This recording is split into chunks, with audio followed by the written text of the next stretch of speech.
La question du jour, comment raisonnent les économistes et surtout comment travailler parfaitement leur concept pour devenir super fort.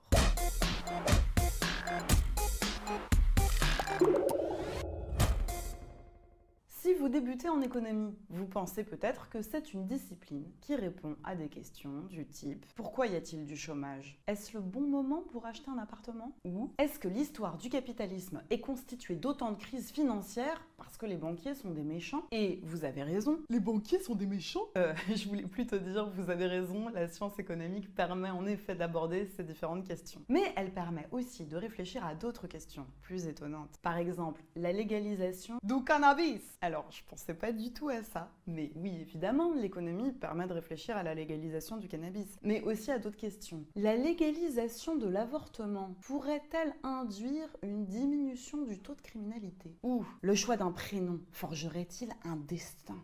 Vous dites ça pour moi ? Pas du tout.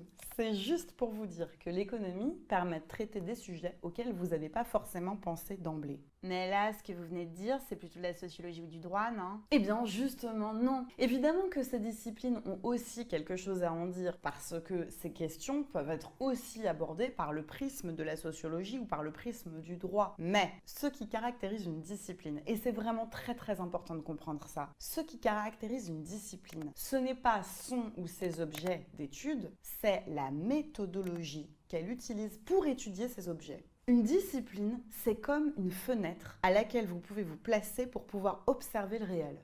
Mais évidemment que ce réel pourrait être observé à partir d'autres postes d'observation. Et c'est d'ailleurs pour ça qu'on vous enseigne les SES ensemble, pour vous montrer que le réel peut se comprendre à travers différentes disciplines. En fait, aucune ne va vous montrer tout. C'est pour ça qu'elles sont complémentaires, c'est pour ça qu'on les apprend ensemble. Mais c'est pour ça qu'il y a un S à sciences économiques et sociales. Voilà.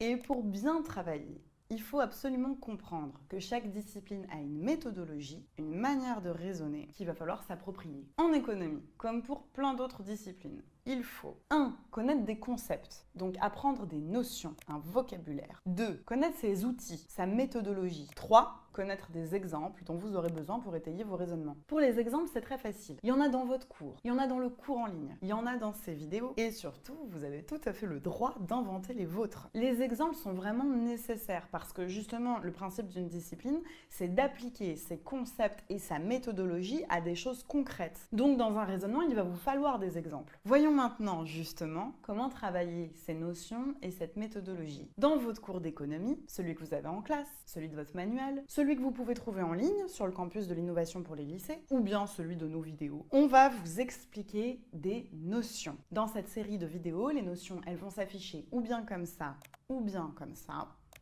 Et ça voudra dire que ce sont des termes que vous devez parfaitement connaître, dont vous devez pouvoir donner une définition, et surtout que vous allez devoir réutiliser telles quelles dans vos copies, dans vos raisonnements. Au fait, j'en profite pour vous faire un tout petit aparté. Avez-vous déjà vu un correcteur de copie ? Vous pensez peut-être, bah oui, mon correcteur de copie, c'est mon prof. Mais l'avez-vous vu quand il corrige une copie ? Ce n'est plus le même homme. Le correcteur de copie rentre d'une longue journée. Il est fatigué. Il a mal aux pieds. Ses enfants crient partout autour de lui parce qu'ils ne veulent jamais se coucher. Son voisin n'a manifestement pas les mêmes goûts musicaux que lui. Il a des brûlures d'estomac et il n'a plus une seule goutte de Gaviscon. Bref, vous n'imaginez pas combien le correcteur fatigué se sent soulagé, confiant, heureux lorsqu'il trouve dans une copie une notion qui reprend les termes exacts de sa discipline, plutôt qu'une explication confuse avec des mots mal choisis. Lorsqu'il lit cette notion, il se dit « Oh, enfin quelqu'un qui me comprend » et vous gagnez des points.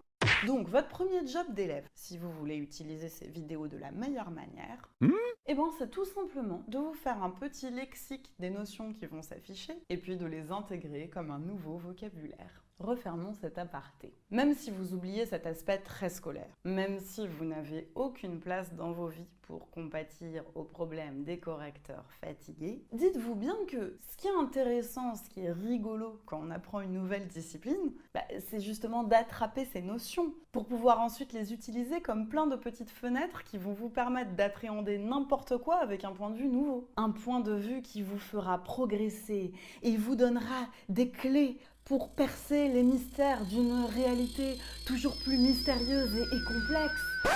Bon, Sinon, l'économie est une discipline mathématisée. Mais n'ayez pas peur. Là, tout de suite pour vous, nous n'aurons jamais de grosses équations, on aura des simples schémas. C'est grâce à Alfred Marshall, l'un des pionniers de la discipline, qui n'a pas l'air folichon comme ça, mais qui a eu le mérite de considérer qu'un petit schéma vaut mieux qu'un long système d'équations. Et il nous a grandement simplifié la vie. Merci Alfred.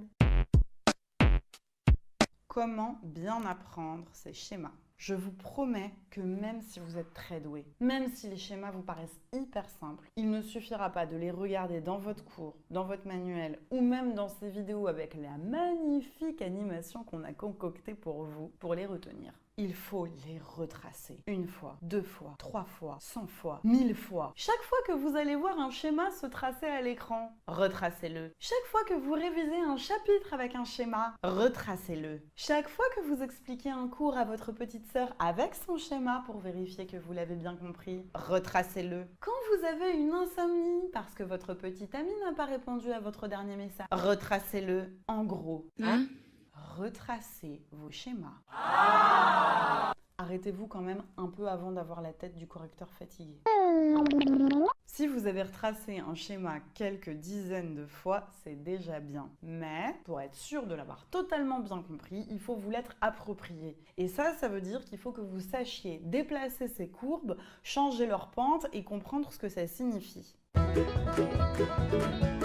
Pour ça, un des moyens, c'est de faire les exercices qui vous sont proposés sur le site du campus de l'innovation pour les lycées, parce que les exercices, ça permet justement de jouer un peu avec les schémas et de mieux les comprendre. Pour terminer, je voudrais dire quelque chose qui est vrai pour l'économie, mais qui est vrai aussi pour beaucoup d'autres disciplines. S'il est vrai que comprendre permet d'apprendre, il n'est pas moins vrai que apprendre permet de comprendre. Parfois, vous vous dites « je vais pas apprendre bêtement un schéma que je comprends pas » ou bien « je vais pas apprendre bêtement par cœur une notion si je l'ai pas comprise ». Mais vous avez tort. Évidemment que si vous avez compris une notion ou un schéma, ça va vous aider pour pouvoir l'apprendre. Mais si vous ne l'avez pas compris, l'apprendre, ça va justement vous permettre de monter une marche vers la compréhension. Car la prochaine fois qu'on vous évoquera cette notion ou ce schéma dans un cours, dans une correction, dans des exercices et que vous verrez comment on l'utilise, si vous l'avez en tête, ce sera facile pour vous de le convoquer. Du coup, vous allez comprendre comment on l'utilise, comment on s'en sert. Alors que si vous ne l'avez pas du tout en tête, quand vous allez le recroiser, vous risquez d'être exactement au même point que la première fois que vous l'avez vu et ça risque d'être aussi difficile pour vous d'accéder à ce schéma ou à cette notion. Non mais moi j'arrive pas du tout à apprendre quelque chose que j'ai pas compris, c'est pas possible.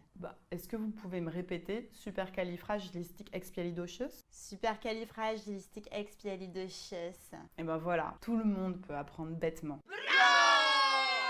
Et apprendre bêtement, c'est vraiment pas bête. C'est parfois très utile. Quand vous bloquez dans une discipline, faites ça. Apprenez et comme ça, vous vous donnez une chance de comprendre plus tard. En résumé, une discipline est caractérisée par sa méthodologie, bien davantage que par les objets qu'elle étudie. Pour bien démarrer en économie, faites-vous un lexique des notions pour savoir les définir et les utiliser et retracez 100 000 fois vos schémas, puis entraînez-vous avec quelques exercices.